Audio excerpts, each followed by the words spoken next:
O que um comerciante que perdeu tudo num naufrágio e um dos imperadores mais poderosos da história de Roma podem ter em comum? Bem, os dois buscaram a paz de espírito numa mesma filosofia, uma que foi forjada na adversidade, o estoicismo. Hoje a gente vai mergulhar na história e conhecer as mentes que moldaram esse jeito de pensar que dura até hoje. Essa é talvez a grande pergunta da humanidade, né? Todo mundo busca essa resposta há milênios.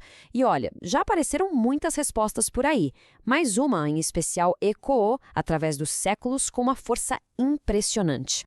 Vamos voltar no tempo, lá para Atenas antiga. Imagina só, uma nova escola de pensamento surgindo. E não era numa academia chique, para elite, não. Era num pórtico público, aberto para todo mundo. A proposta deles era simplesmente revolucionária. A felicidade não depende do que acontece lá fora, mas sim de como a gente reage aqui dentro. Mas o que era essa tal felicidade para eles? Não era aquela alegria momentânea de um prazer passageiro. Era um estado de ser, um jeito de florescer como ser humano. E claro, eles tinham uma palavra grega específica para isso. Eudaimonia. Não é só estar feliz, é um estado de florescimento, de viver a melhor versão de si. E para os estoicos, o caminho para alcançar a eudaimonia era muito claro. Ele era pavimentado com virtude. E aqui estão os 4 pilares dessa vida. Coragem, para encarar o medo de frente. Justiça, para agir sempre com integridade. Temperança ou autocontrole, para dominar os próprios impulsos.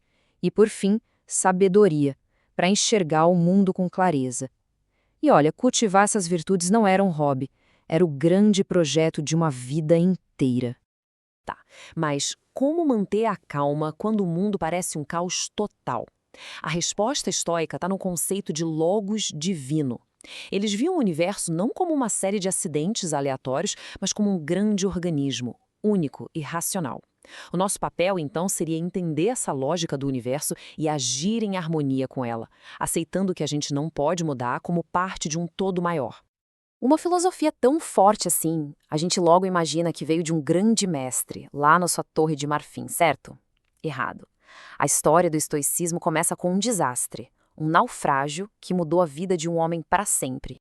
Esse homem era Zenão de Cítio. Ele era um comerciante fenício muito rico até o dia em que um naufrágio o deixou sem absolutamente nada na cidade de Atenas. Em vez de se desesperar, ele encontrou ali um novo propósito de vida. Lá em Atenas, Zenão descobriu os escritos de Sócrates, ficou fascinado e foi procurar um mestre. Encontrou Crates, o cínico. Crates ensinou a ele a se importar menos com a opinião dos outros, às vezes de jeitos bem inusitados. Zenão adaptou o que aprendeu e começou a ensinar as próprias ideias num pórtico público, a Stoa Poikile. E é daí que vem o nome, estoicismo. Foi assim que tudo começou. O sucessor de Zenão foi uma figura bem inesperada, Cleantes de Assos, um ex-boxeador. Ele trouxe toda a disciplina do ringue para o mundo das ideias e ajudou a organizar o estoicismo numa filosofia mais coesa, mais redondinha. E o Cleantes era ainda mais rigoroso que o Zenão. Para ele, o prazer era uma distração da verdadeira meta, que era viver em perfeita harmonia com a razão. Foi ele quem juntou as pontas da ética, da lógica e da metafísica, transformando o estoicismo num sistema de pensamento super completo. Mas o cara que realmente deu o poder lógico e argumentativo para o estoicismo foi Crisipo. Ele era tão importante que tinha um ditado na época: se Crisipo não existisse, não haveria a Estoa. Ou seja, sem ele, a escola estoica não existiria. E aqui está a ideia genial dele, que resolveu um problemão. Se o destino já está escrito, como é que a gente pode ser livre? Crisipo explicou o seguinte: o destino define o caminho, mas nós decidimos como caminhar. Uma doença, por exemplo, pode ser inevitável, mas a nossa reação a ela, se vai ser com coragem ou com desespero, essa é uma escolha nossa. Nossas ações moldam o resultado. Com essa base filosófica super sólida, o estoicismo estava pronto para sua maior jornada, a conquista do mundo romano. É engraçado pensar que, enquanto Roma conquistava a Grécia militarmente, as ideias gregas começaram a conquistar Roma.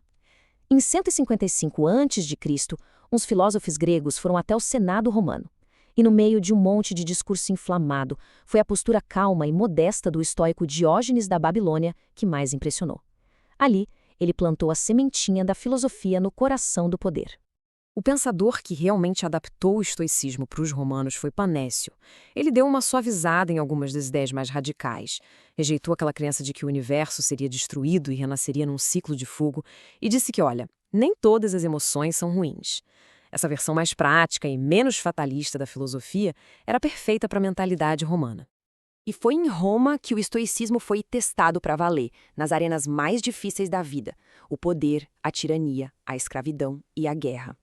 Essa pergunta define a vida de Sêneca, o jovem, um dos estoicos mais famosos e também mais controversos. Sabe por quê? Ele foi o tutor e conselheiro de um dos imperadores mais cruéis de Roma, Nero. Sêneca era cheio de contradições. O homem que pregava a simplicidade, mas acumulou uma das maiores fortunas de Roma. O filósofo que aconselhava um tirano. Mas a prova final de sua filosofia veio quando o próprio Nero ordenou que ele se matasse. Naquele momento, toda a riqueza e o poder sumiram. O que restou foi o homem. E Sêneca enfrentou o fim com uma calma impressionante, provando que, no final das contas, seus princípios eram tudo o que ele realmente possuía.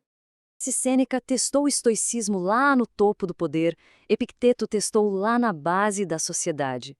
Ele nasceu escravo, tinha uma deficiência física, a vida dele era a personificação da falta de controle sobre as circunstâncias externas. E a mensagem dele, forjada nessa dor toda, era pura e simples. Você não controla o que te acontece, mas controla totalmente como você responde. Para Epicteto, a verdadeira liberdade não é algo que alguém pode te dar ou tirar. É um reino interior. É a fortaleza da sua mente. A vida dele é talvez a prova mais poderosa de que o estoicismo funciona na prática. E, finalmente, a gente chega no imperador filósofo Marco Aurélio, o homem mais poderoso do mundo na sua época. Ele enfrentou guerras, pragas, traições. E no seu diário pessoal, que hoje a gente conhece como Meditações, ele escrevia conselhos para si mesmo. Se lembrava de ser resiliente, como uma rocha contra as ondas, usando os princípios estoicos para governar a si mesmo antes de governar o império. De um pórtico em Atenas ao palácio em Roma, a jornada do estoicismo nos mostra uma filosofia que não nasceu na teoria, mas na prática da vida real. Uma filosofia que oferece ferramentas para a gente encontrar paz interior, seja qual for a circunstância. E assim, essa questão atravessa mais de 2000 anos e chega até nós. No nosso mundo cheio de incertezas e distrações, qual virtude estoica parece ser mais necessária hoje? A coragem para enfrentar o desconhecido? A justiça, no mundo tão polarizado? A temperança, para lidar com tanto excesso? Ou a sabedoria, para simplesmente conseguir discernir o que realmente importa? A resposta, talvez, seja o início de uma jornada.